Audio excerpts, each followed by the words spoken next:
மனசு வந்து நம்மக்கிட்ட விளையாடிக்கிட்டே இருக்கும். இப்போ ஒருத்தன் என்ன பண்ணியிருக்கிறான், அவன் பாட்டுக்கு இப்போ காய்கறி வாங்குறதுக்காக ஒரு மார்க்கெட்டுக்கு போனானான் பைய எடுத்துக்கிட்டு. அவனுக்கு ரொம்ப பிடிச்ச காய்கறி ஏதோ அதை பிரியமாக ஒரு 50 ரூபா நோட்டை எடுத்து வச்சுக்கிட்டு போயிருக்கான். காய்கறிலாம் வாங்கிட்டான். வாங்கினதுக்கப்புறம் அந்த 50 ரூபா எடுக்கணும் பையில் பார்க்குறான், பைய ஓட்டை எங்கேயோ விழுந்துடுது, வழியில் எங்கேயோ விழுந்துட்டு எதோ போயிட்டுது. ஆஹா நம்ம வாங்க முடியலையேன்னு சொல்லி வாங்கின காய்கறி திருப்பி காய்கறிக்காரன்ட்டே கொடுத்துட்டு வருத்தப்பட்டுக்கிட்டே வந்தானா. வந்து வீட்டில் வந்து மூஞ்சி தொங்க போட்டு உட்காந்துருக்கான். ஏன் இப்படி போனீங்க, காய்கறி எங்கேன்னு கேட்டிருக்கேன் அந்த அம்மா. எல்லாம் வழியில் எங்கேயோ காசு விழுந்துட்டு அல்லது எங்கே போயிட்டுது, பைய ஓட்டை என்ன பண்ணுறது அப்படின்னு அவன் அழ ஆரம்பிச்சுட்டான். ரொம்ப கவலைப்பட்டான். சரின்னு விட்டாச்சு. அப்புறம் கொஞ்ச நாள் கழிச்சு அதே மாதிரி ஒரு நாள் புறப்பட்டான் 50 ரூபா வச்சுட்டு மார்க்கெட்டுக்கு. அப்போ வழியில் ஒரு பையன் அழுதுகிட்டே வந்திருக்கான்.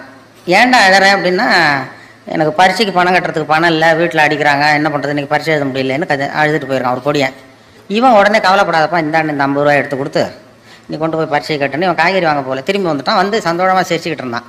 அப்போ அந்த அம்மா கேட்டுதான், நீ அன்னைக்கு ஒரு நாள் போனப்பையும் 50 ரூபாயை இழந்துட்டு வந்த, இன்னைக்கு போனப்பையும் 50 ரூபாயை இழந்திருக்கிற, அந்த இழப்பு உன்னை வந்து கவலைப்பட வச்சுது, இந்த இழப்பு உன்னை வந்து மகிழ வைக்குது, சந்தோஷப்பட வைக்குது, என்ன 2 இழப்பு தானே, அன்னைக்கு 50 ரூபா போச்சு, இன்னைக்கு 50 ரூபா போச்சு, அன்னைக்கு கவலைப்பட்ட இன்னைக்கே சந்தோஷமா இருக்கேன்னு கேட்டு. அப்போதான் இவன் யோசிக்க ஆரம்பிச்சானான்.